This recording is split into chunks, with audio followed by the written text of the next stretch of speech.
بسم اللہ الرحمن الرحیم۔ السلام علیکم ویورز، کیا حال ہے؟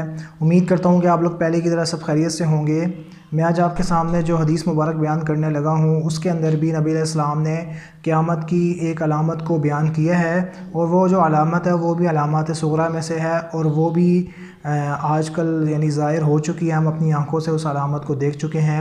تو وہ کیا علامت ہے؟ تو حدیث میں آپ کو سناتا ہوں اور آپ کو بتاتا ہوں کہ وہ کون سی علامت ہے۔ تو اب میں حدیث آپ کو سناتا ہوں۔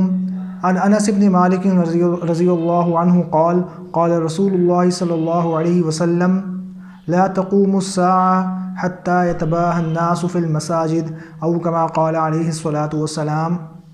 حضرت انس بن مالک رضی اللہ عنہ بیان کرتے ہیں کہ جناب رسول اللہ صلی اللہ علیہ وسلم نے ارشاد فرمایا کہ قیامت اس وقت تک قائم نہیں ہوگی یہاں تک کہ لوگ مساجد کے بارے میں ایک دوسرے پر فخر کرنے لگیں گے۔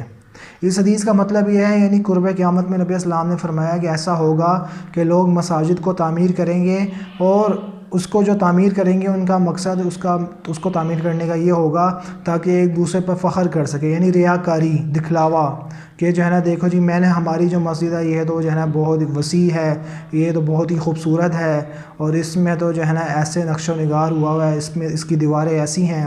تو یہ نبی اسلام نے بیان فرمایا اس حدیث میں کہ قیامت کے قریب لوگ مساجد بنائیں گے، لیکن مساجد بنا کر اس کے اندر جو زیب و زینت کی جائے گی، مساجد میں نقش و نگاری کی جائے گی، تو اس پر لوگ ایک دوسرے پر فخر کریں گے۔ تو یہ اس کو بھی نبی اسلام نے بتایا کہ یہ بھی قیامت کی علامات میں سے ایک علامت ہے۔ تو یہ علامت بھی ہمارے معاشرے میں پائی جا رہی ہے آج کل، کیونکہ لوگ مسجدیں بناتے ہیں اور جو ہے نا پھر اس پر جو ہے نا ان کی کیا ہوتا ہے ایک دوسرے پر فخر کرتے ہیں، ہمارا مینار زیادہ اونچا ہے، ہمارا مینار زیادہ خوبصورت ہے۔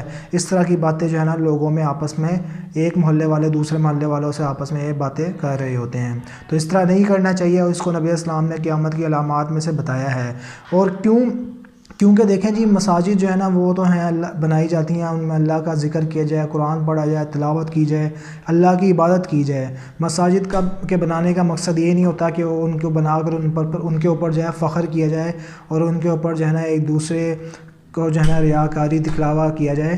تو یہ مقصد مساجد بنانے کا نہیں ہونا چاہیے۔ اس لیے نبی اسلام نے فرمایا کہ یہ بھی قیامت کی علامات میں سے ہوگا، یعنی قرب قیامت میں لوگ ایسا کرنے لگیں گے۔ تو اللہ تعالی ہم سب کو اس برائی سے بچنے کی توفیق دے۔ السلام علیکم ورحمۃ اللہ وبرکاتہ۔